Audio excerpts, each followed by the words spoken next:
The story starts with our main character, Alec, casually spending his time fishing by the water. He's approached by a strange man who asks if he's interested in learning how to wield magic. Their training begins right away, and before long, Alec manages to summon flames. Controlling it as a projectile still proves tricky though, so his instructor Eldaz teaches him how to concentrate. Eldaz instructs him to imagine the sensation of striking his target, and also tells him to picture the friends he'll have one day.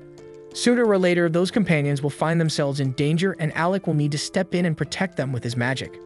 That idea works wonders since Alec strongly desires to shield the ones he loves, so Eldaz tells him to hold on to that feeling while inhaling deeply. At last, Eldaz tells him to open his eyes and let the spell fly, and Alec successfully launches 2 fireballs.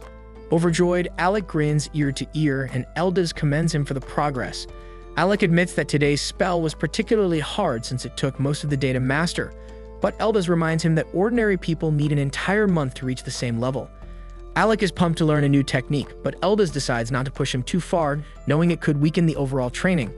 To cool off, Eldaz suggests they wind down with more fishing. Alec complains, saying he finds fishing boring and can only think about learning more magic. Trying to ground his eager student, Eldaz tells Alec that he's a gifted mage by nature. Even without someone guiding him, he believes Alec will grow into an exceptional mage. Like the river that flows without resistance, Eldaz tells him to let destiny guide the rest. That leaves Alec wondering why Eldaz chose to teach him in the first place. Eldaz seems unsure how to answer, but before he has to, he's saved by catching a fish. And despite being a brilliant magic instructor, Eldaz is hilariously bad at fishing, so Alec steps in to help reel it in. The moment lightens the mood and they share a laugh before calling it a day. By the following morning, Alec returns to his training. The new magic formula is tougher than the last, but Eldaz encourages him, saying he's more than capable. The days go by with Alec learning a fresh spell each and every day. Still, it's not all study and effort. One day, the two find themselves in a snowy showdown thanks to magic-fueled snowballs. But the peaceful days aren't meant to last forever, and eventually, Eldaz reveals that he'll soon be leaving the capital. Alec feels crushed by the news, knowing this means they'll likely never meet again, and Eldaz clearly feels the same. But even now, Eldaz still has advice to give. He warns Alec that if the opportunity ever comes to join the imperial court as a magician, he should turn it down. Alec doesn't understand the reason, but what he truly wants to know is why Eldaz taught him magic in the first place. Eldaz hesitates, emotion showing on his face, but he manages a gentle smile and says it was because Alec's mother helped him long ago, back when she was still alive. Those end up being Eldaz's final words to his student, leaving Alec silent and shaken. Years pass, and Alec, now a grown man, is attending the Royal Academy of Magic. He never forgot the teacher who changed his life, and in his search for answers, he discovers that Eldaz once graduated at the top of his class. He did become a court mage, but for reasons unknown, he was later exiled. Alec realizes now that this is likely the source of the sadness that always lingered in Eldaz's eyes. With this in mind, Alec makes a bold decision. He sets his sights on reforming the structure of the imperial court. To repay the debt he owes Eldaz, Alec swears to make a difference, and that begins by becoming a court magician himself. Time skips forward, and Alec has achieved his goal. He's now serving as a court mage, but that changes quickly as Prince Regulus announces Alec's dismissal. Regulus questions whether Alec even understands his own duties. Alec replies that his role is to assist the prince using his magic, but Regulus clearly has something else in mind. He presses further, asking if Alec fulfilled that role during their last mission, but Alec has no answer. The prince explains that he is a warrior, leads from the front because that's his role, and their shield bearer Ix blocks attacks without hesitation because that's his role, and their mage Leni uses flame spells to push back monsters because that's her role. But Alec, by contrast, has only ever used buffs and defense spells. Regulus says that's not enough, not for someone carrying the title of court magician. He questions whether Alec only holds the position in name. Alec admits that he's stuck to support magic so far, but insists there's a valid reason for it. Regulus isn't interested in hearing his side. He interrupts and tells Alec to just admit that all he knows is basic support magic. Then he calls him pitiful for pretending he's more than that, and the others jump in as well. Leni mocks him, saying he's always warning the team not to go too deep into the dungeon, when really in her eyes he's just scared. Alec is stunned by the words coming from his former teammates, but Leni tells him that she was simply keeping quiet until now. It was the king who placed Alec in their group, but they've reached their breaking point. None of them are willing to hold back anymore, and they're tired of dragging someone like Alec along while tackling dangerous dungeons. Regulus says he'd heard Alec was top of his class at the academy, but it's obvious now that he's incapable of doing anything unless someone else steps in to help. Alec begs them to let him explain, but Regulus catches sight of something tucked to Alec's side. It's a dagger, and that alone sets the prince off. He He snatches the weapon from Alec and reminds him that he gave a direct order forbidding commoners from carrying arms. Alec tries to explain that he brought it for the next floor of the dungeon because they'll need it, but Regulus has no interest in hearing excuses. He declares that no one on his squad is allowed to take independent action, and he says that this is exactly why he opposed bringing a commoner into his party in the first place, and he regrets not fighting harder against it. Regulus then grabs Alec by the shoulders, tears the official robe off his back, and tells him he doesn't deserve to wear it. He's done arguing, and all Regulus says now is that their team has no place for someone like Alec, so he orders him to leave, and Alec stands there frozen. Later that night, Alec buries himself in study, determined to learn everything he can about the dungeon. He uses magic to flip through multiple books at once, reviewing floor layouts and magical data with precise focus. He compiles a full breakdown of the threats awaiting on the 30th level and concludes that Regulus' team doesn't have the magical capacity to make it through. His conclusion is based on monster strength, terrain difficulty, and the known failure rates from previous attempts. With their current group setup, Alec is convinced they won't make it out alive. Alec wishes things had turned out differently, and he genuinely tried to be of help, but in the end, he just couldn't earn the prince's trust. Just as he's about to give up, Alec realizes there's still one option left. He knows Regulus won't hear him out, so he decides to approach the king himself. But when he reaches the castle, he's turned away at the gate because he's no longer a court magician and ordinary citizens aren't allowed inside without official approval. Still, Alec refuses to leave and insists that he carries information too important to ignore. Right at that moment, Lainey shows up to remind Alec that he's been dismissed. She sneers that he's no longer a court magician, just another ordinary commoner. She says she's heard plenty of tales about his supposed brilliance back at the Magic Academy, but seeing him now, she figures those stories must have been lies. One rumor even claimed Alec broke records in the capital's dungeon. Until then, no one had gotten past the 30th floor, but allegedly Alec reached the 68th. Lainey always doubted that story, and now she feels validated. Alec doesn't respond to her jabs and chooses to stay silent because he still has something urgent to deliver to the king. He reminds her that it was the king himself who assigned him to Regulus' team, and that must mean the king trusted him. The message he carries is meant to protect the prince, and Alec believes the king would listen if he just had the chance to pass it on. Lainey returns, seemingly to accept the letter, only to shred it into pieces right in front of him. She says she's done entertaining a commoner's words, then orders the guards to toss his sorry ass out. Later, Alec reflects on how it's been 4 years since graduation, and he tells himself he really did try his hardest as a court magician. Still, he feels the weight of failure and knows he owes Eldas an apology. In the end, he couldn't reform the imperial court like he promised. Suddenly, a familiar voice calls out, and Alec turns to see Yorha, an old friend from the past. It's been 4 years since they last met, but she can tell right away that something's wrong. Alec apologizes for the gloomy mood, and Yorha vents her frustration about the kingdom of Galdana. She says she's sick of how this place clings to outdated ideals about noble blood and social class, and how discrimination still thrives because of that shit. Though she's clearly upset about what he went through, she also admits she's a little glad it happened. She reminds him of what she once said in the past, that one day she'd get him to join her team, and that's exactly why she came to the capital. Now's her chance, so Yorha asks if he'd like to dive back into dungeons, this time with his old crew. She tells him she genuinely needs his strength, and that she'd be happy to have him by her side again. Alec is taken aback because it's a complete reversal compared to the way Regulus' group treated him. Once a court mage cast out for being dead weight, Alec has been carrying the weight of failure and doubt. But thankfully, Yorha pays no mind to any of that. She sees through his self-doubt and reminds him he's far more than who he believes he is. She tells him she doesn't need anyone else, only him. Her words hit deeper than she realizes, and then she reveals something more. Her party made a pact. One day, they'd all come back for him. She doesn't want to pressure him if he has other plans, but her sincerity has already reached him. Alec agrees to rejoin, and Yorha welcomes him back to their A-rank squad. Later on the cart, Alec dreams of a conversation from the past when Elbis warned him not to become part of the court. Yorha asks him if he's okay, and Alec just replies that his old mentor had been right about something after all. Back at the palace, Regulus receives word that Alec has left the kingdom and returned to the life of an adventurer, and the group mocks their former companion.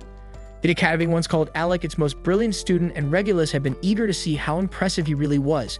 But after fighting beside him, Regulus concluded he was nothing but a spineless disappointment. Lainey says she's just relieved they won't have to deal with that useless commoner again.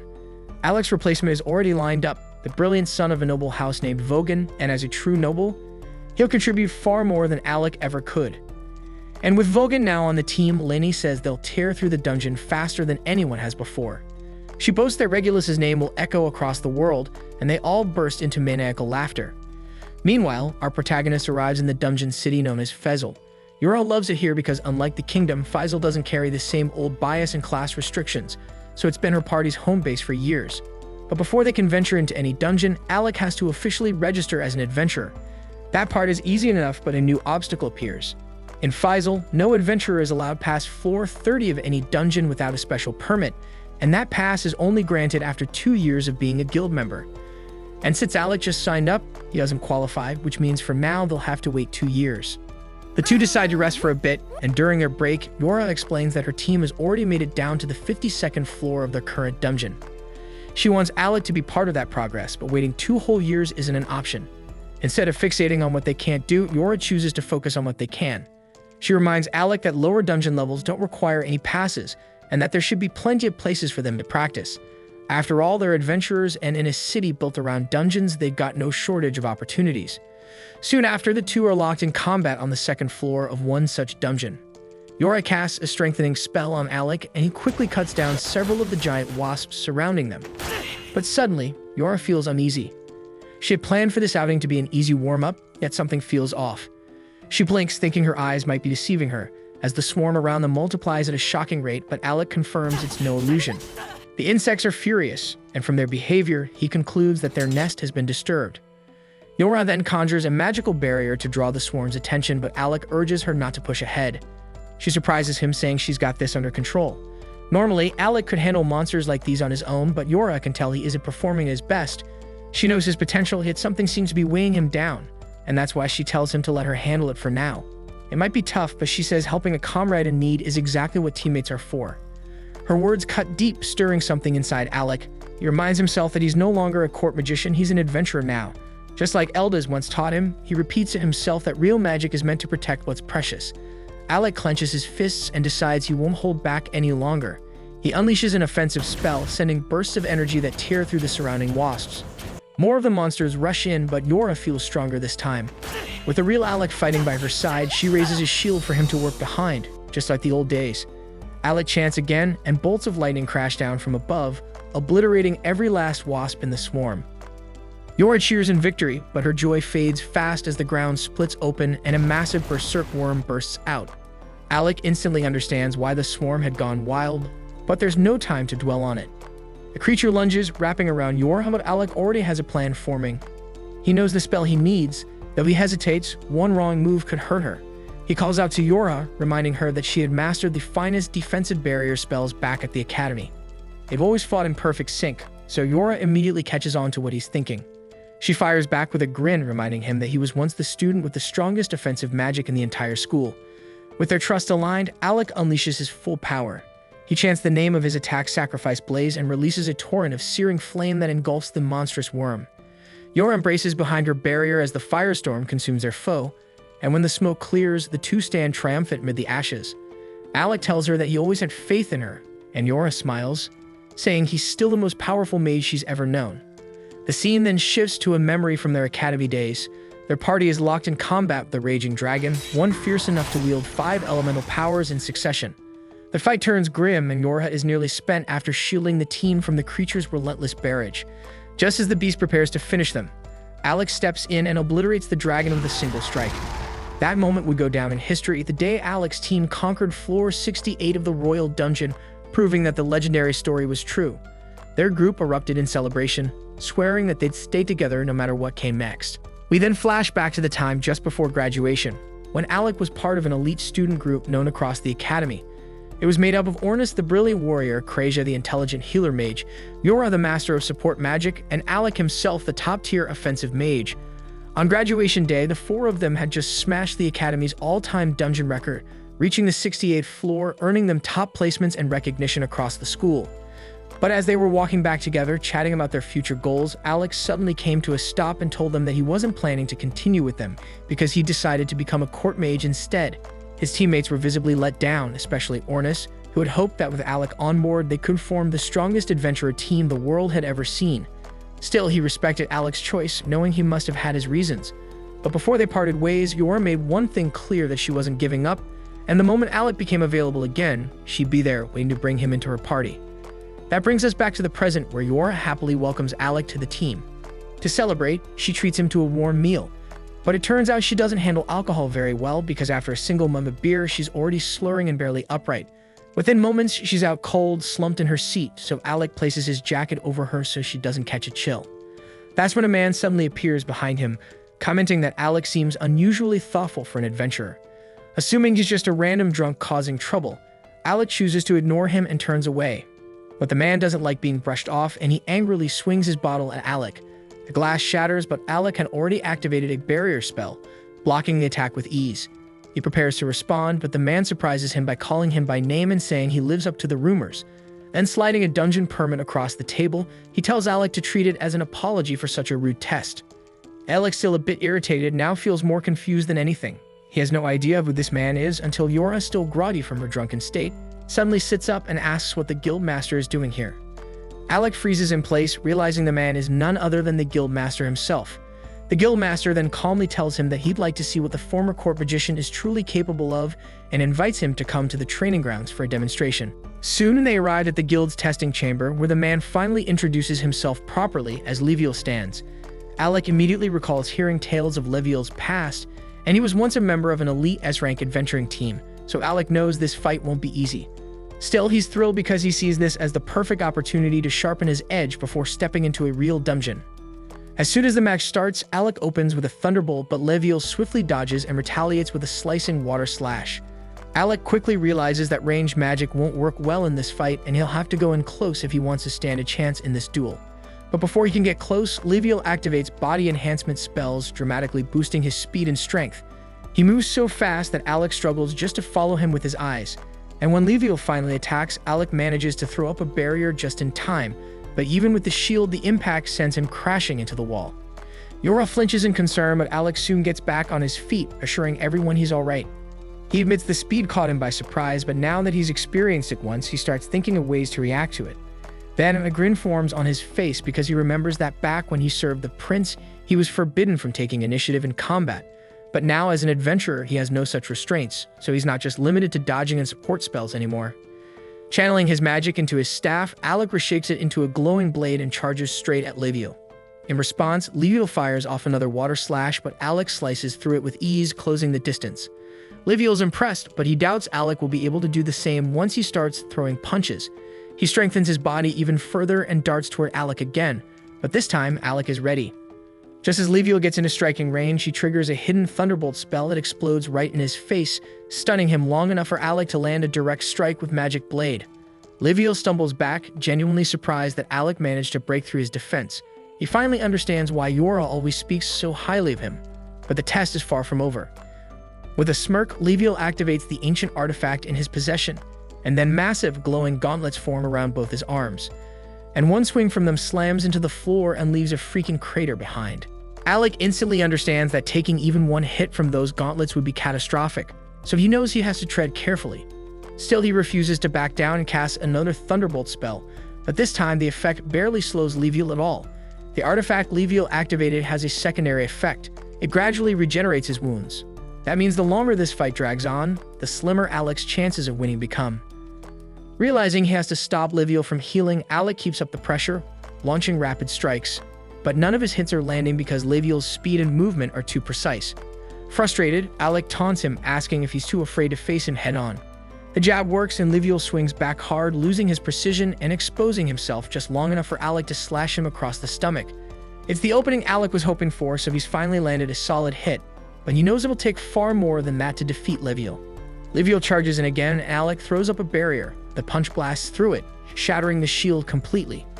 Even so, the impact slows Leviel down just enough for Alec to drive a spell-boosted strike into his chest. Leviel is not willing to lose, so he slams his fist down with a devastating hammer blow, kicking up a giant cloud of dust that covers the field. Yora starts to worry that Leviel is going too far for what's supposed to be a test, because that last hit looked like it should have knocked Alec out. But then Alec appears behind Leviel and lands one final blow before his wand breaks and he collapses. Yora runs to check on him, and Leviel admits he may have pushed things too far, and he declares Alec the winner. As Yora starts treating Alec's wounds, Ornis shows up after getting tired of waiting, and is shocked to learn that Alec had just fought Leviel. He tells Leviel it was a bit much to use his strongest weapon in a sparring match, but Leviel says that things got intense, and he lost himself mid-fight. Now that he's seen Alec fight, Leviel is sure he's ready to enter the dungeon and hands over the dungeon pass. The test didn't go how anyone expected, but Ornest still congratulates Alec for passing. Since Alec is still unconscious, they carry him back and let him rest on a couch. By now, everyone knows what Alec went through as a court mage, and the fact that he lasted as long as he did is nothing short of incredible. The palace was packed with snobs who couldn't stand the sight of a commoner in their ranks, so Alec must have fought with everything he had just to hold his ground for this long. Right then, the receptionist bursts into the room, urgently calling for the guild master with some bad news. Leviel quickly tells the group he has to take care of something and asks them to stay behind and look after Alec while he's gone. Before leaving, he warns them not to go anywhere near his alcohol stash, especially not to touch the rare bottles. The moment Leviel steps out, Ornest casually strolls over to the liquor shelf and grabs the most extravagant-looking bottle he can find, grinning to himself just to mess with Leviel later. Then, turning serious, he asks Yorha to tell him the full story behind Alec's time as a court mage. Up to this point, he's only heard vague bits and rumors, and what he hears stuns him.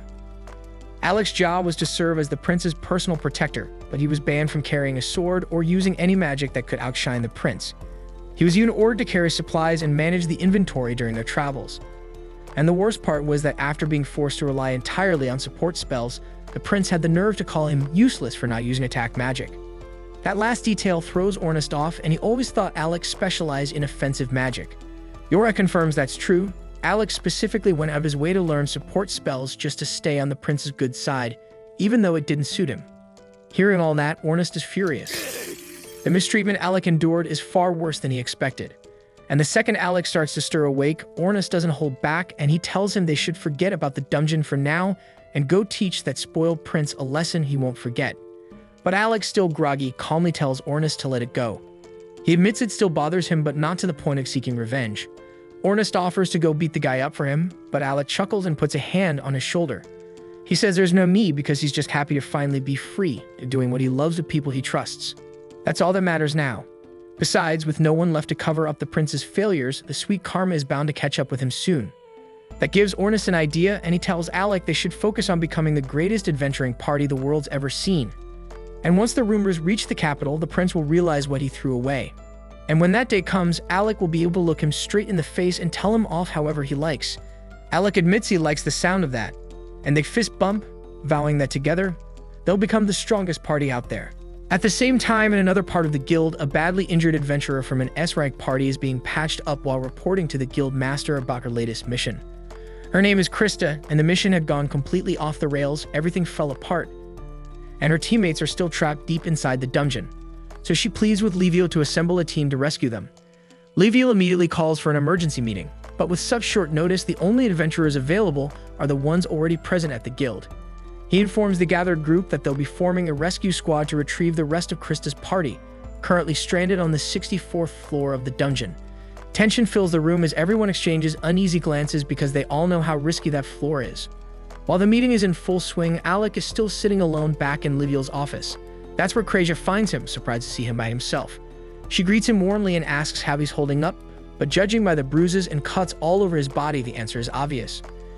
She asks why he isn't in the meeting, and Alec quietly says he didn't want to intrude.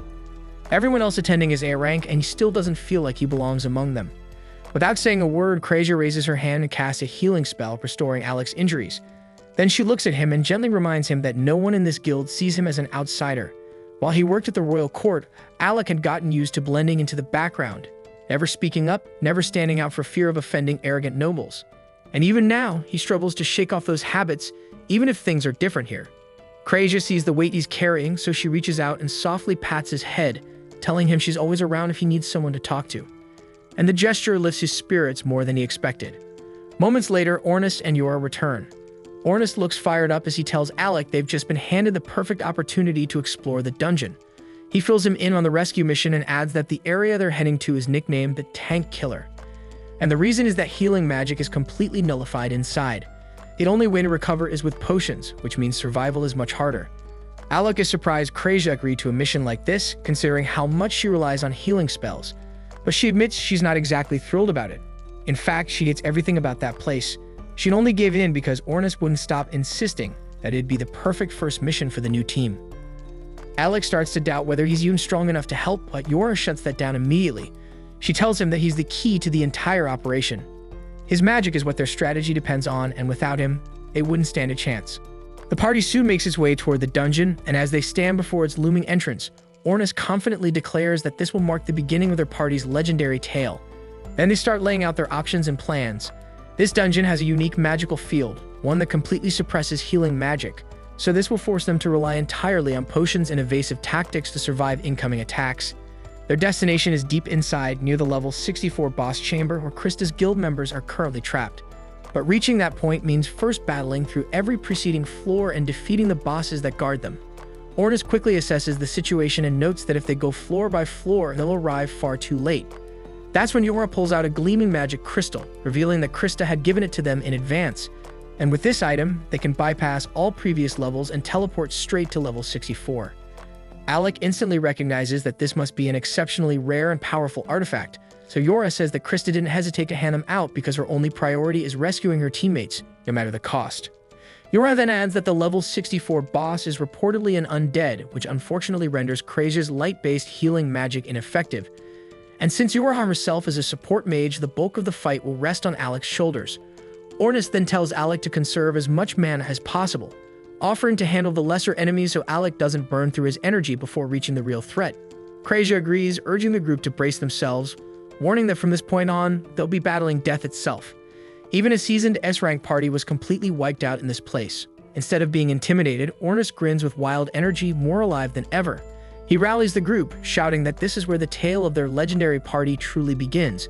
With that, Yora tosses the crystal high into the air. As it shatters, it activates, instantly teleporting them deep into the dungeon, right to level 64. The group materializes in a dim, musty cavern, and within moments, a wave of undead skeletons begins to rise, armed with swords and shields. But Ornis doesn't hesitate for a second, and draws his spear and charges head-on, striking the first wave with ruthless precision. With each thrust and sweep, he dismantles groups of undead effortlessly, boasting that level 64 seems laughably easy so far. The rest of the team stays back for a moment, quietly observing as more skeletons crawl out from the shadows and begin advancing. Ornis, unfazed, continues his rampage, slashing down anything that moves. But Yorna quickly becomes concerned because he's moved too far away from her area of effect, so she breaks into a sprint, calling out for him to return to formation. Alec and Krazia follow closely, both muttering that Ornis will probably be fine. After all, he's armed with the legendary artifact, the piercing black spear. It's nearly indestructible, always razor-sharp and extremely effective in battle, so it's a perfect weapon for someone who fights with guts instead of brains. Alec calls out to Ornis, asking if he needs a hand, but Ornis confidently replies that this is child's play for him, and continues demolishing every enemy that dares to come near. Alec chuckles and keeps walking alongside Krazia, when all of a sudden he senses something unusual behind him. Trusting his instincts, he fires off a lightning bolt over his shoulder. As the smoke clears, there's nothing in sight. Even Krazia looks puzzled, asking what that was about. Alec admits he thought someone was behind him, but maybe it was just a false alarm. Still uneasy, he draws his sword and dashes forward, slashing the air in front of him. His blade clashes with something invisible, which suddenly reveals itself as the Grim Reaper. Ornis grins and comments that Alec's not as out of shape as he assumed, adding that he sensed the invisible enemy earlier but couldn't deal with it himself. The Grim Reaper retaliates, pushing Alec back with a strike, but Alec quickly recovers, deflects the blow, and retreats toward Ornis. At that moment, Alec understands that Ornis was placing complete trust in him, counting on him to handle threats from behind without needing to look back. It's a feeling Alec hasn't experienced in years, true camaraderie, and that realization ignites a surge of strength within him. He leaps into the air, brandishing his enchanted sword, and delivers a clean, powerful strike that cuts through the Grim Reaper, slaying it instantly. He then turns toward Yora and asks if she had known about it too. She immediately apologizes for keeping it quiet, while Krazia jokingly tells him to blame Ornis since it was his idea in the first place. Alec smirks and tells Ornis he owes him one, to which Ornis replies that they'll talk about favors after they actually make it out of this dungeon alive. The four teammates now regroup side by side, ready to take on whatever comes next.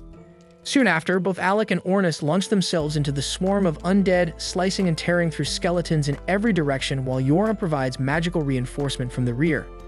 Ornis is in his element, pulling off flashy maneuvers and eliminating every skeleton in his path. Meanwhile, Krazia calmly supports him from a distance, taking down sneaky enemies with her deadly accurate bow shots whenever they try to flank him. Yora, though typically in the backline, is forced to defend herself up close with her staff as the endless wave of skeletons pours in. Realizing the horde isn't slowing down, Alec calls the others back, shouting that he'll take care of the rest in one strike.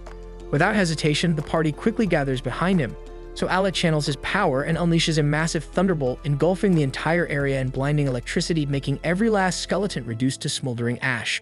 Once they're in the clear, Ornis turns to Alec and casually asks why he's only been using his thunderbolt skill, since back at the academy he used to wield several types of offensive magic. Alec quickly brushes it off and just says that thunderbolt is the fastest spell to cast, so it's just more efficient in battle. Ornis raises an eyebrow, clearly unconvinced, but chooses not to push the issue as there's no time to dig deeper because they're on a mission. Suddenly, a monstrous roar echoes from the depths ahead, and they all instinctively assume it must be coming from the boss room.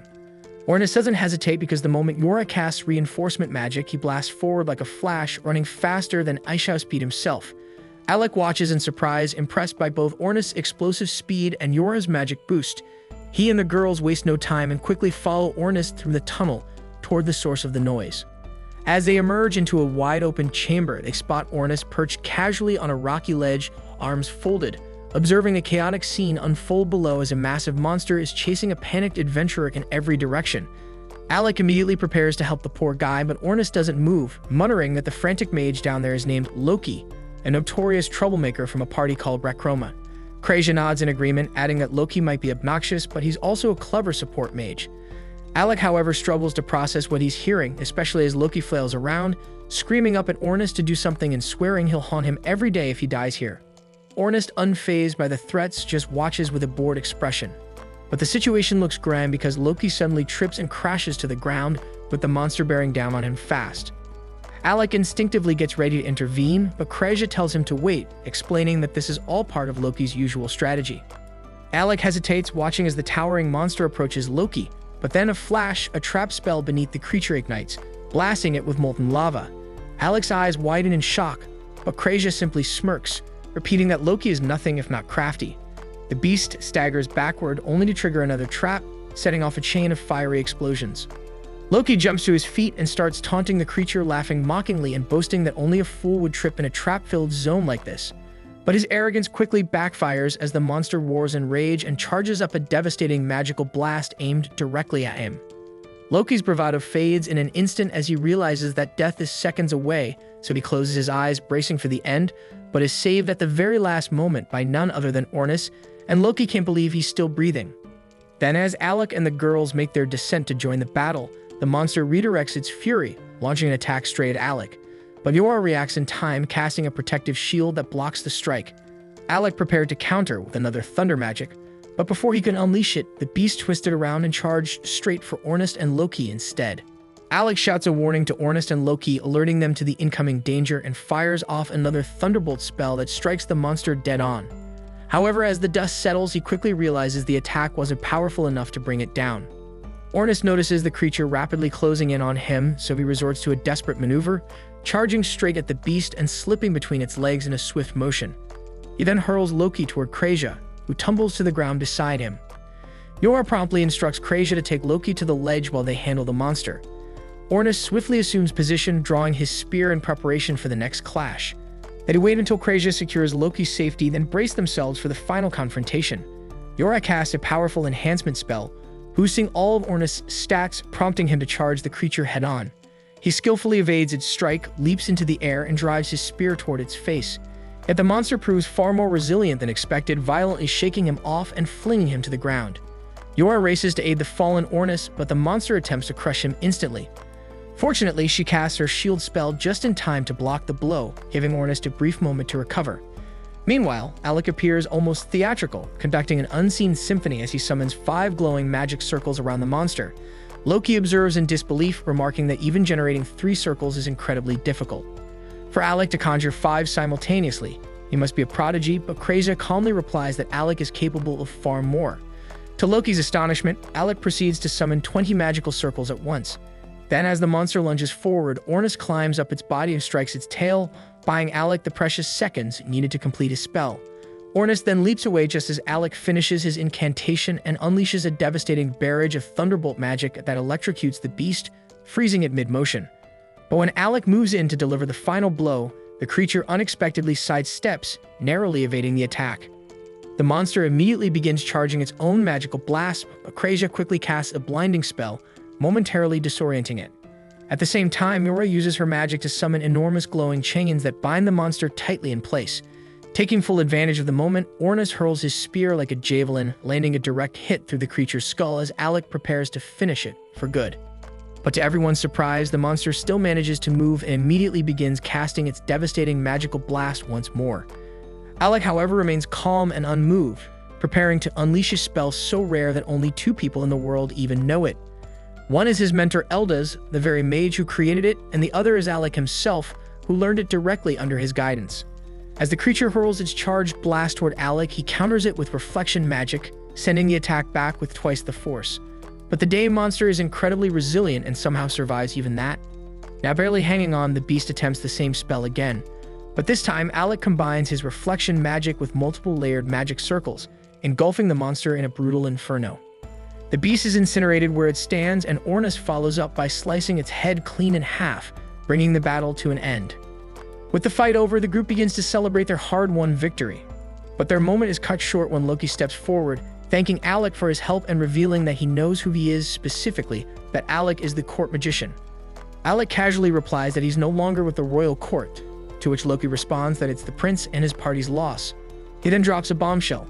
The monster they just defeated wasn't even the floor boss. It was merely one of the sub-bosses that had foolishly chased after him and ended up separated from the rest. This revelation stuns Alec and the others, who now question how powerful the real boss must be if even a sub-boss pushed them to their limits. Loki then reveals that the true floor boss is a necromancer clad in pitch-black armor, masquerading as a knight. He warns that regular physical attacks don't do much damage and are mostly useful for stalling. Turning toward Alec, Loki presents him with a magical wand topped with a silver cross. Alec instantly recognizes the relic as Loki reveals it to be a long-lost ancient artifact. As soon as Alec grips it, the wand transforms into a gleaming sword in his hand. Ornis is skeptical and questions Loki's motive for giving away something so valuable. Loki just chuckles and admits he plans to use Alec as bait on the front lines. The entire group stares at him in disbelief, unsure if he's joking. But Loki explains that Alec, with his frail appearance, would look like an easy target. By placing him at the vanguard, they could lure the boss in, catch it off guard, and then spring a coordinated ambush, securing victory and earning the glory of slaying an S-ranked boss. Meanwhile, we see that the prince and his entourage are currently being pursued through yet another dungeon by 2 monstrous caterpillars. The prince is baffled by the situation, unable to comprehend how things escalated this far, especially since he's never had difficulty dealing with these creatures before. He promptly commands Leni to eliminate them with magic, and although she attempts to comply, her spells inexplicably fail to activate. Frustrated, the prince calls her useless and declares that he'll handle the monsters himself. But as he turns to strike, his sword ricochets off the creature's body, and in that moment he begins to suspect that something is seriously wrong. Leni and Eggs quickly pull the prince up from the ground after he's knocked down and make a run for the dungeon exit. During their retreat, the prince racks his brain trying to make sense of what went wrong. His attacks used to carry far more force, and now that he reflects on it, he realizes that his decline in strength began right after he removed Alec from the group. But rather than acknowledging that Alec may have been a valuable asset, the prince convinces himself that Alec must have cursed him out of spite. Once they've made it out of the dungeon, the prince immediately visits one of the royal magicians, Vogan Fornis, to investigate whether he's under the influence of a curse.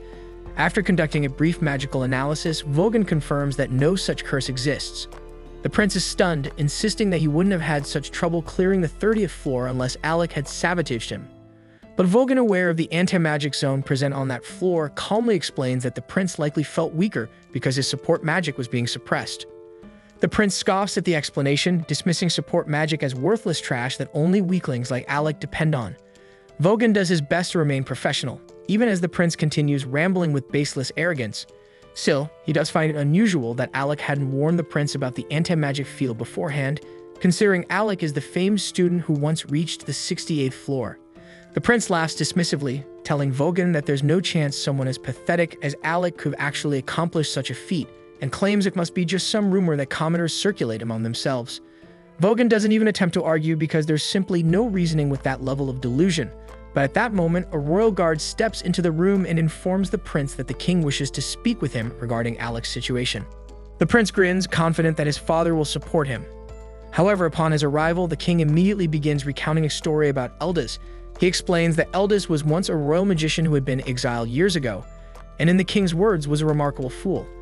Eldas, despite being a noble, had the audacity to stand before the king of Galdana and declare that unless the treatment of commoners and court magicians changed, a great tragedy would befall the nation. The prince interrupts, claiming Eldas deserved to be banished since no nobleman should dare speak to the king in such a bold tone. But the king clarifies that Eldas wasn't called a fool for his words. After being stripped of his noble rank and cast out, Eldas went on to enroll at the Royal Magic Academy. There he silenced his critics with extraordinary talent and graduated as valedictorian. Yet despite gaining fame and prestige, he made the baffling decision to return to the castle and serve once again as a court magician. While in service, he persisted in telling the king that commoners were not beneath them, urging him to change his views. Until one day, Eldas mysteriously vanished. At the time, the king had dismissed Eldas' warnings, but recently he's begun to reflect on whether the man may have been right. That doubt is precisely why he ordered the prince to explore the dungeon, because he wanted to determine whether nobility truly makes one superior to commoners. And based on the prince's current state, the king admits he may have been mistaken. He states that the time has come to abolish their outdated policy of discrimination, and going forward he intends to hire based on talent, regardless of lineage. The prince is left speechless, shocked by what he's hearing, and insists that such a policy would tarnish the royal family's reputation if commoners were treated as equals. The king calmly acknowledges that he's the one who raised the prince with those beliefs, but times have changed, and so must they. The prince protests, arguing that associating with commoners like Alec only brings disaster, pointing to his own situation as evidence. But before he can continue, a guard steps forward and hands Regulus the remains of a torn note that Alec had written. The king explains that before Alec departed, he had prepared a detailed guide specifically designed to help Regulus navigate the 30th floor of the dungeon, but it was destroyed by Laney before the prince ever had a chance to read it. Regulus is stunned by the revelation, and overwhelmed, he quietly tells his father that he's not feeling well and excuses himself from the room. As Regulus exits the chamber, the king turns to Vogan and quietly requests that despite the challenges it may present, he would be grateful if Vogan could support Regulus to the best of his ability. Vogan nods and assures the king that he will do everything in his power. At the same time, Regulus is spiraling into a mental breakdown because if Alec truly possessed remarkable talent and insight all along, then the harsh truth is that he himself may have been the problem, and he simply cannot accept that reality. At the same time, on Alec's side, he is in the midst of asking Loki to explain why he doesn't want him using magic against the upcoming boss. Alec understands that artifacts carry immense power, but this particular boss is supposed to be immune to physical attacks, and he doesn't believe the sword alone will be effective. However, Loki clarifies that he never intended for Alec to actually defeat it with the sword. He just wants Alec to act like a close-range fighter to prevent the boss from anticipating a magical attack. The rest of the group catches on to the strategy, but Kreja remains confused as to why they need to deceive the monster in the first place. Loki then explains that this boss possesses intelligence equal to their own.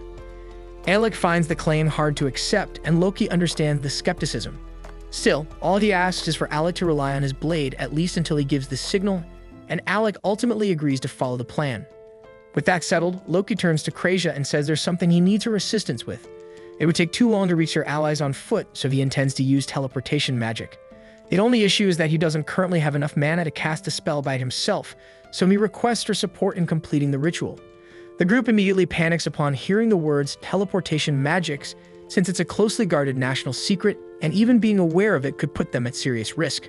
But given the circumstances, they decide to take the gamble, while jokingly agreeing that if it all goes wrong, they'll just blame Loki.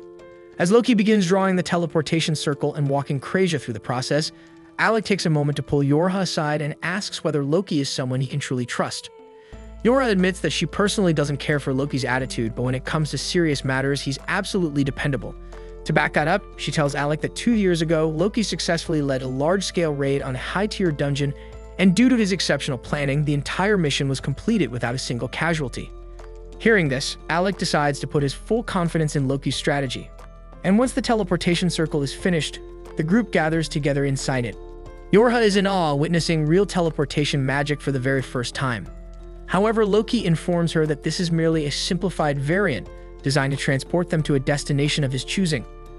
On that note, he gives the group a firm warning. They'll be arriving directly in front of the boss, so they need to be battle-ready the moment they arrive. With that, Loki activates the teleportation circle, and in the blink of an eye, they vanish from their location and reappear right in front of the other members of Loki's team, who are currently locked in combat with the Dark Knight. The two allies have done their best to hold the creature off, but despite their efforts, they've inflicted little damage and are now visibly running out of stamina. Luckily, Ornis rushes in just in time to cover their retreat. He engages the knight head-on, drawing its attention. And while the knight focuses on Ornis, Alec tries to land a sneak attack from behind, but the enemy reacts instantly, leaping into the air to avoid the strike. The knight then charges at both Alec and Ornis, while Loki and Krazia move quickly to assist Rewell and Marbell, helping them retreat to safety. The knight's armor is incredibly dense, and from what they can tell, there's no actual body inside it. But that makes no difference to Ornis because he rushes forward again, striking at the knight. The enemy attempts to jump over him, but Ornis was ready for that and pinned the knight's cape with his spear into the ground, creating a perfect opening for Alec to sever the knight's head. As the heavy steel helmet crashes to the floor, Alec wonders if that was enough to finish it off. But in battles like this, things are never that simple. The knight suddenly begins to stir once more and grotesque tendrils burst out of its now exposed neck. So it becomes clear that this is an undead headless horseman, and the creature they had slain earlier must have been its mount. For a brief moment, Alec gets caught up in his thoughts, and by the time he snaps back to reality, the Dullahan is already airborne and descending toward him with a powerful attack. Alec raises his sword in a panic to block the blow, and barely manages to withstand it. The monster is faster and stronger than before, confirming Alec's suspicion that it had been holding back earlier. So from this point forward, the fight is only going to become more intense, but luckily he doesn't have to face it alone. While Alec is holding his ground, Yorha is continuously casting buffs on Ornis, and once he's fully charged, Ornis launches himself forward and lands a brutal hit on the knight, giving Alec just enough of an opening to knock the creature back. Alec is stunned by how resilient the knight's armor is because if his weapon weren't a powerful artifact, it would have shattered long ago under the pressure of such fierce blows. Even worse, the fact that their opponent is undead means that no matter how many times they manage to knock it down, it will always regenerate and rise again. And speaking of which, the knight suddenly retrieves its severed head and reattaches it to its shoulders before unleashing a deafening shriek that rattles the entire battlefield, leaving everyone momentarily disoriented. Immediately after, it locks on Alec and delivers a brutal kick with all its force, launching him backward at an alarming speed. Fortunately, just before he slams into the wall, Yorha casts a barrier spell that cushions the impact. She rushes over to check on him, and Alec reassures her that he's okay. He just hadn't anticipated the knight having such refined martial prowess. And if not for Yorha's quick reaction with the barrier, there's a real chance he wouldn't have survived that blow. With that in mind, he turns to Loki and asks how much longer he has to keep fighting using only the sword. Loki, still in the midst of completing his preparations, tells Alec that he needs to hold out for 5 more minutes. Easier said than done because Alec almost died a moment ago and he's down to just 3 potions. Meanwhile, Ornis is struggling to stay on his feet, shouting for Alec to get his ass back into the fight. Together, the two press on, doing their best to keep the knight engaged until Loki's 5-minute countdown is finally up. With his setup complete, Loki activates a massive magic circle and begins laughing, drawing everyone's attention. The display provokes the knight into a panic, so it charges straight at Loki and slashes him across the chest. But that, as it turns out, was all according to plan because the Loki it struck was nothing more than an illusion, and the grand spell circle was simply a decoy designed to lure the enemy into a carefully laid trap. In that instant, ice begins to crystallize beneath the knight's feet, while the real Loki observes from the top of a nearby tower. At the same time, Ornis triggers a teleportation trap crafted earlier by Loki and Krazia that instantly moves him behind the knight, giving him the opportunity to strike and push it forward. Just then, Marbell leaps down from an overhead arch, aiming a heavy downward slash. The knight narrowly dodges the blow, but this too is anticipated. Loki then placed another hidden ice trap that activates on contact, weakening the knight's movement speed with a freezing debuff. Realizing Loki is the mastermind behind the battlefield manipulation, the knight begins scaling the tower to eliminate him directly. Loki draws a magic blade to defend himself, but Rewell is visibly concerned because Loki doesn't have the raw power to stand toe-to-toe with the knight. Although he had Yorha apply a 7-fold strength amplification earlier, the strain on his body is immense and he's barely holding it together. Still, while Loki holds the knight's attention, Yorha prepares and casts a high-tier binding spell to restrain it. The spell succeeds, but not before the knight lands a heavy strike on Loki, knocking him off the edge of the arch and sending him plummeting toward the ground. Yet even in freefall, Loki remains calm and unfazed because everything is proceeding exactly as he envisioned. And as he falls, he looks over to Alec and with a smirk, calls out that the stage has been set and it's time to bring this battle to an end, and he happily agrees.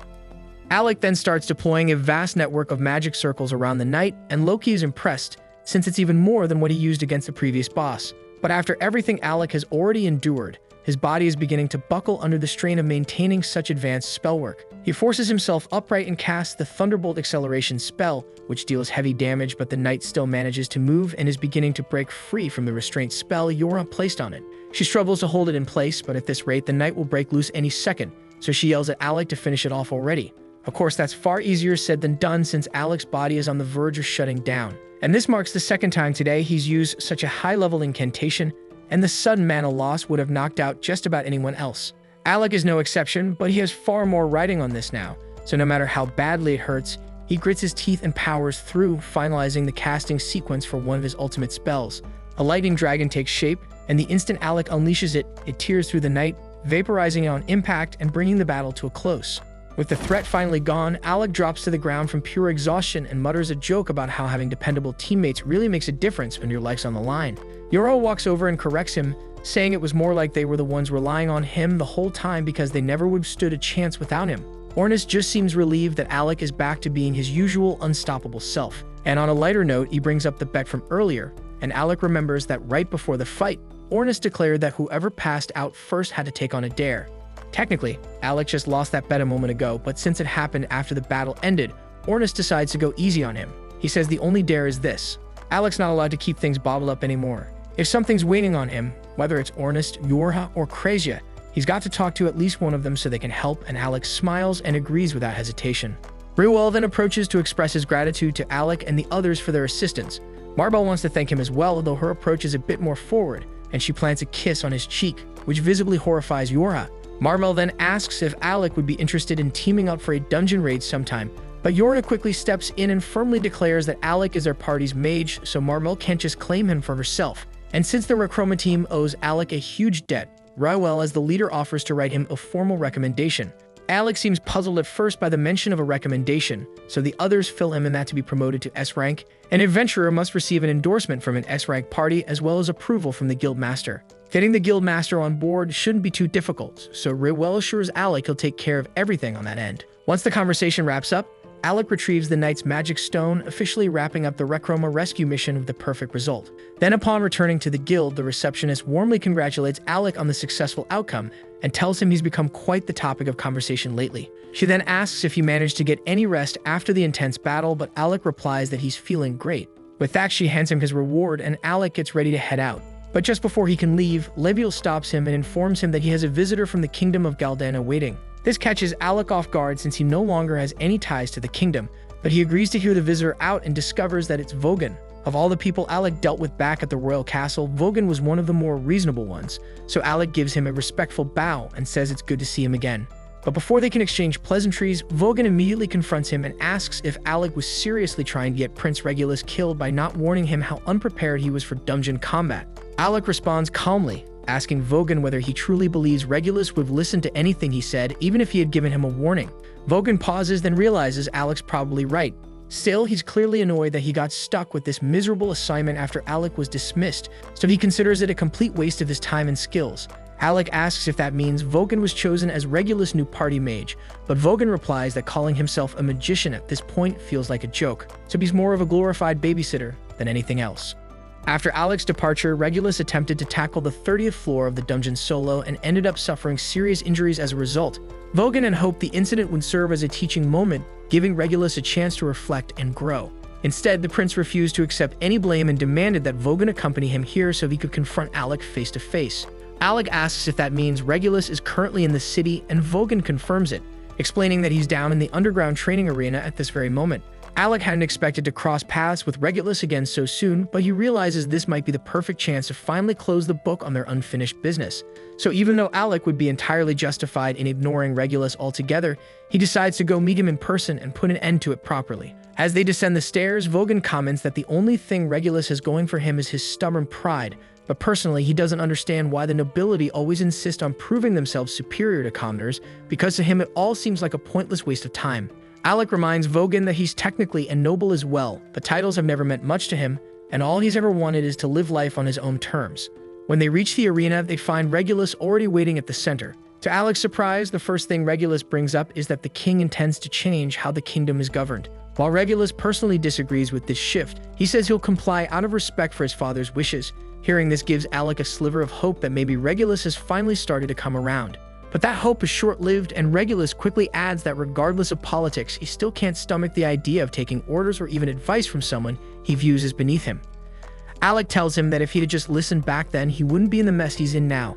But it's clear Regulus still refuses to hear reason, and Alec knows there's no point wasting breath on someone so willfully blind. Regulus has spent all 15 years of his life being told that he's inherently better than commoners, so the idea that he might be the one in the wrong simply doesn't compute. Desperate to prove that everything he's ever believed isn't a lie, he draws his weapons and challenges Alec to a duel, asking Vogan to serve as an official witness to their fight. Without warning, Regulus charges at Alec, forcing him to block with his wand. But Alec is caught off guard to find that Regulus has swapped his usual longsword for a pair of daggers. A few years back, when Regulus was first selecting his weapon, Alec had recommended that he use daggers instead of a longsword, pointing out that his body was still too small to wield something so heavy effectively. But Regulus had instantly dismissed Alec's advice without giving it a second thought, but ironically, he's now following that very advice. Still, just changing weapons didn't suddenly make him a skilled fighter, and Alec easily sidesteps one of his attacks, causing Regulus to stumble forward and slam face first into the ground. Alec suspects that Vogan probably played a role in setting this whole encounter up, so he asks what he said to provoke the prince. Vogan simply told Regulus that if he truly wanted to challenge Alec's strength, he'd have to prove it in combat. At the end of the day, it was Regulus' decision to show up and issue the challenge, and Alec has to give him some credit because despite everything, the prince didn't resort to cheap tricks. He came here looking for a clean, honorable fight. Regulus' daggers are artifacts, so they carry a good amount of power behind them. During one of their direct clashes, he even manages to break through Alec's shield, but that's about all he can pull off. He had clearly been training hard with those daggers in preparation for this moment, and in doing so, he finally realized that the real reason he ever made progress in the dungeon was because of Alec's support magic. After Alec was dismissed, Regulus kept attempting to clear the 30th floor of the dungeon on his own, but every time he'd come back beaten and bloodied, unable to understand why. Eventually, he sat down and read through the recovered pages of Alec's original report, and what made his blood boil was that everything Alec had written turned out to be right. If he had just followed that guidance from the start, he wouldn't have failed so miserably. And even just reading it made him realize how insanely gifted Alec really was, which only made it harder to come to terms with the way he had treated him. So now Regulus demands that Alec activate his artifact and face him for real. Alec asks if Regulus is really sure about going through with this, knowing full well the gap in power between them, but Regulus stands firm and refuses to back down. Still, before they fight, Alec has one question he needs answered and asks if it is actually true that the king intends to reform the way the royal court operates. Regulus confirms it, adding that his father had apparently been testing the strength and resolve of the lower classes, which is why he sent both Regulus and Alec into the dungeon. If that's the case, then it explains why the king always treated Alec with such unexpected kindness, and this revelation is without a doubt the best thing Alec has heard all day. Because now, those 4 years he spent serving as a court magician don't feel like a complete waste after all. But as for Regulus, he warns Alec to brace himself because he won't be holding anything back. He draws his artifact and charges forward, fully prepared to face the consequences. Regulus is shaking in his boots, knowing full well he's about to get the crap beaten out of him, but still he stands his ground, ready for whatever's coming. Yet at the very last moment, instead of striking Regulus, Alec shifts his aim and slams his attack into the ground. Regulus demands an explanation, asking why Alec chose to let him off the hook. He reminds him of every insult, every time he ignored him, mocked him, and acted like he was worthless for no reason at all. He built his whole self-image around the belief that being a noble made him better than everyone else. But if that was a lie, then what's left of who he is? He came here thinking that dying by Alec's hand would at least let him hold on to some shred of dignity. But now, Alec's looking at him with pity, and Regulus is completely lost and he doesn't know what to believe anymore. Alec typically isn't one to laugh at someone else's misery, but even he can't help chuckling at how ridiculous this has all become. He walked in expecting a bitter grudge match, figured Regulus would be shouting threats and throwing punches, but instead the guy's breaking down and asking for life guidance. The absurdity of the moment makes it impossible to stay angry, and suddenly Alec realizes how pointless all that resentment was in the first place. Once he sees that Alec isn't mad anymore, Regulus lowers his head and sincerely apologizes for how he treated him in the past. And Alec is honestly stunned because he never thought Regulus had it in him to swallow his pride and admit fault. Still, he understands that Regulus acted the way he did because of how he was raised. That doesn't excuse it, but if Regulus is willing to change, then Alec figures it's worth letting go, so without hesitation he offers his hand. Regulus reaches out, about to accept it, but at the last second he pulls back, still feeling a bit too embarrassed to follow through, and he wants to hang on to a little bit of pride. Instead, he pulls out Alec's old court magician cloak and apologizes for taking it from him that day. He tells Alec he can have it back if he wants, and he also presents a letter from the king himself, stating that there's an open seat at the royal court waiting for Alec should he ever choose to return. Alec raises an eyebrow and asks if the king is ordering him to come back, but Vogan assures him that it's not a command, just a request. Alec nods, then says he doesn't need the cloak or the letter because he's perfectly content with his current party and has no intention of ever leaving them behind again. Regulus accepts his answer without complaint, but insists Alec take the cloak anyway because it belongs to him. Then he tells Vogan they're done here and it's time to leave because there's nothing more to say. But as he walks away, there's the faintest smile tugging at his lips, and it's clear that both he and Alec have finally made peace with their past. The following day, Alec meets up with the group and asks if anyone's got time to hang out. Krasia, Yorha, and Ornest all say they're free, so they ask what he's thinking. Alec admits he was hoping they could show him around Feiswell since he's still not fully familiar with the place. Normally, they'd all be down to help, but Ornest and Krasia immediately spot this as the perfect setup to give Yorha some one-on-one time with him, so they each come up with clearly fake excuses and leave Alec with no option but to go with just Yorha. Alec doesn't pick up on how suspicious their exit is, and Yorha just laughs it off, even though she knows full well they just handed her a gift on a silver platter. That said, she almost screws it up right away by asking Alec if he wants to push the date to another day, but he says he's totally fine with it being just the two of them. Hearing that gets Yorha a little hyped, so she jumps up and says she's going to give him the full Feiswell experience. A bit later, the two are strolling through the city as Yorha explains that Fizzle's an adventurer-heavy town, so it's common to find weapons, armor, and all kinds of gear sold everywhere. She warns him not to trust everything he sees, since some merchants are shady and love tricking people with useless junk, but that'd be great advice if she wasn't currently getting conned herself. Alec watches, half amused as Yorha's already fallen for some sketchy pitch. A merchant is trying to sell her a drug that supposedly gives you the stamina to fight for days without sleep, and that shit made Yorha want to buy it badly. But Alec can feel the bad energy radiating off that thing just by looking at it, so he grabs Yorha's hand and tells her to come with him. He figures it'd be smarter to let Krasia and Ornest handle the shopping instead since Yorha gets easily distracted. She admits she does get duped here and there, but reminds him that the last time she asked those two to shop, Ornest came back looking like Zorro, and Krasia bought an oversized teddy bear, so trusting them isn't exactly a winning move either. With that in mind, Alec says he'll take over the party's shopping from now on, and Yorha tells him that would honestly make her life way easier. As they continue walking, Alec notices a cozy-looking cafe and suggests they take a break, so the two of them go inside to relax over some tea. While they're sitting and chatting, Alec brings up how Ornest and Krasia seem to really dislike Loki, and asks Yorha what that was all about. Yorha tells him it's kind of a long story, then explains that 2 years ago they ran into an A-rank party that was struggling in a dungeon, so they stopped to lend a hand. Not long after, Loki and Rewell showed up too, and they all teamed up to take down the floor boss together. But during the fight, Ornest got injured while shielding one of the A-rank adventurers by taking a blast of acidic spit straight to the back. He tried to act tough afterward, pretending he was fine, but his legs gave out on the way home, so Loki and Rewell had to carry him back. Up to that point, Loki had treated Ornest decently, but while Ornest was knocked out, his spear kept smacking Loki in the head, and eventually Loki lost his patience and chucked it into the forest, gone for good. Yorha doesn't think Loki meant any harm by it. In fact, he probably assumed it wasn't a big deal, since the spear was already in bad shape. But to Ornest, that spear meant a lot, and when he woke up and learned what happened, he was seriously pissed off. Still, he might let it go if Loki had just apologized, since it was clearly a dumb mistake, but Loki genuinely couldn't understand why Ornest was so upset over a beat-up weapon. Ever since then, the two have been able to see eye to eye, and Yorha admits it's kind of ridiculous that a busted spear is what started the whole feud. Alec agrees, but that still leaves the question of why Krasia doesn't like Loki either. Yorha laughs and says Krasia doesn't actually have a real reason, she just doesn't vibe with the guy. A little later, Alec and Yorha are walking through town again when she starts reminiscing about all the time they used to spend shopping together back in Galdana. They pool their gold to buy healing items, and she even remembers how Krasia once tried to brew her own potions, but every single attempt turned into a disaster. As they keep walking, Yorha suddenly stops in her tracks. Her eyes lock on an elven ribbon hanging in one of the market stalls, and she's stunned. These rare accessories boost the wearer's magic power, and she's been searching forever for one. But the price tag is steep 50,000 gil, and she doesn't have anywhere near that much on her right now. She's clearly upset, knowing someone else will probably snatch it up before the day's over. And seeing how much it means to her, Alec decides on the spot to buy it for her. Yorha looks at him, a bit unsure, and asks if he's really okay dropping that kind of cash on her, but Alec tells her it's for the good of the team. Her magic plays a huge role in keeping their coordination tight. Plus, he's sitting on a mountain of savings from his days as a court magician, and honestly, he wanted to treat her to something nice. Yorha beams and tells him she'll treasure the gift with all her heart, and Alec's happy to hear that. The two of them spend the rest of the day enjoying the city together, checking out different spots and soaking in the atmosphere.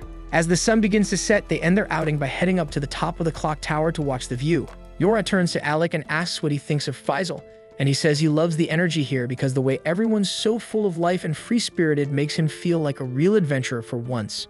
After hearing that, Yora gets a little more serious and asks Alec if being in her party is truly what he wants.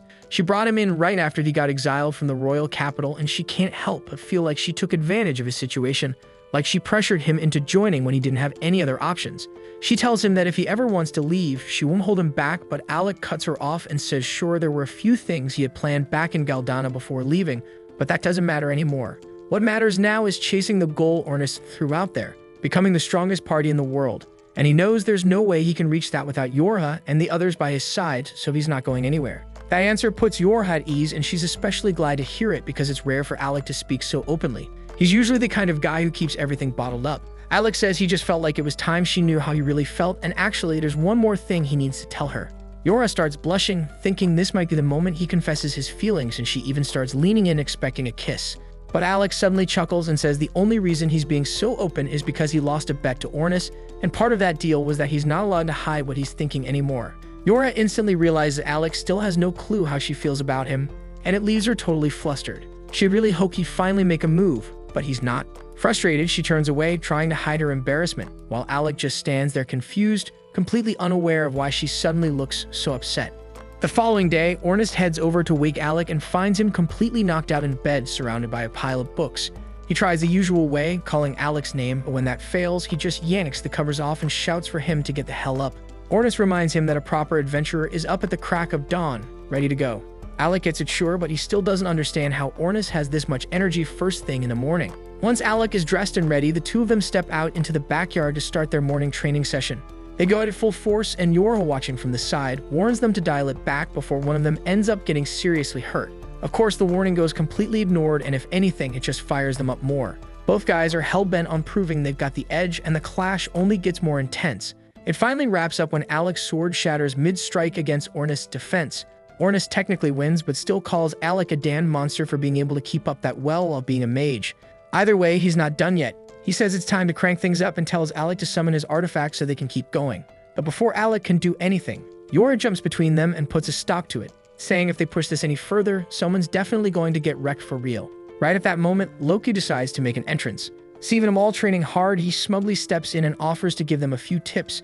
After all, he is an S-rank adventurer. But nobody's interested, so the whole group just turns to leave and get on with their day. That's when Loki suddenly flashes their S-rank ID and asks if they really want to treat him like this when he's the one who recommended their party for S-rank promotion. As soon as he says that, Yorha immediately spins around and gets hyped, asking to see the card. She's clearly thrilled about the promotion, but Loki says he won't hand it over unless Ornist apologizes for all the times he treated him like crap. Ornist flat out refuses, and just as the tension starts building, Krista and Rue will arrive and step in, telling Loki to quit making trouble for Yorha's team. They go on to explain that the recommendation for Yorha's party to be promoted to S-rank has already been submitted and approved by the guild master, so they're only here to deliver their brand new S-rank ID. Everyone's riding high from the promotion, but then Krista walks up to Alec and tells him she doesn't think becoming S-rank is nearly enough to repay everything he's done for their party, so she tells him straight up that if he ever finds himself in trouble, he better not hesitate to call on her, and Alec genuinely appreciates it and says he'll keep that in mind. And to celebrate the fact that Lasting Period officially made it to S-rank, Loki suggests they all go out for lunch, so Krasia quickly announces that Loki is inviting everyone to eat on his tab, and immediately the group heads over to the tavern for a well-deserved feast. Even while they're eating, Alex still can't fully wrap his head around the fact that he's part of an S-rank party now, but Ornis catches the look on his face and immediately calls him out, warning him not to start doubting himself. He then tells Alec this is just the beginning of their legacy, and if he starts getting stuck on stupid insecurities, Ornis won't hesitate to beat some sense into him. Alex says he gets it, and with that, Yorha lifts her glass and proposes a toast to their new S-rank status. They even go as far as ordering a whole barrel of the tavern's most expensive booze, much to the dismay of Loki's wallet. Hours later, night has settled in and everyone's full and tired, ready to head back home. Except for Yorha, who's completely knocked out after drinking way too much. Krasia explains that she was just in an especially good mood tonight, not only because of the promotion, but also because Alec turned down the king's offer to return to Galdana so he could stay with their party instead. Right then, Misha comes running up looking for Krasia, saying the guild is short on healers and they could really use her help. Krasia doesn't hesitate and heads straight to the guild infirmary to assist, but when she gets there, she's surprised by how many wounded adventurers are packed in. She turns to Misha and asks if a dungeon raid went south or something, But Misha shakes her head because monsters didn't cause these injuries, they were caused by people. That stuns Krasia because it's the first she's heard of anything like that. So Misha explains that there's been a string of attacks recently, adventurers getting ambushed by a dangerous group that calls itself the Shadow Guild. Right then, the guildmaster steps in and calls out to Krasia because he's got another injured adventurer who needs immediate help. The infirmary's packed, so Leviel had no choice but to bring her upstairs to his own quarters. The girl's name is Olivia, and she's in critical condition after being ambushed alone by the Shadow Guild. Her wounds are severe, but with Krasia on the scene, Leviel's confident she'll pull through. Krasia starts examining Olivia's injuries, carefully checking each one. But just as she's about to start healing, Olivia suddenly jolts awake and grabs her hand. She demands to know where she is, so Krasia calmly explains that she was brought to the guild for emergency treatment after being attacked. She then gently asks if Olivia remembers anything about the Shadow Guild that might help, but the moment she hears that name, Olivia erupts in rage.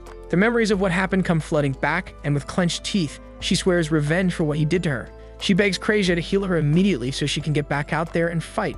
But Krasia stands firm and says no because if Olivia tries to jump back into battle right after getting healed, it'll only make things worse. Frustrated and still burning with anger, Olivia tries to push through the pain and force Krasia to heal her faster, but as Krasia warned, the effort causes her to collapse again. And once she's out cold, Krasia resumes the healing process. Turns out Olivia is part of the Nameless Party, one of Fizzle's top-ranked swordsmen, which only raises the question, who the hell could have done this kind of damage to someone that strong?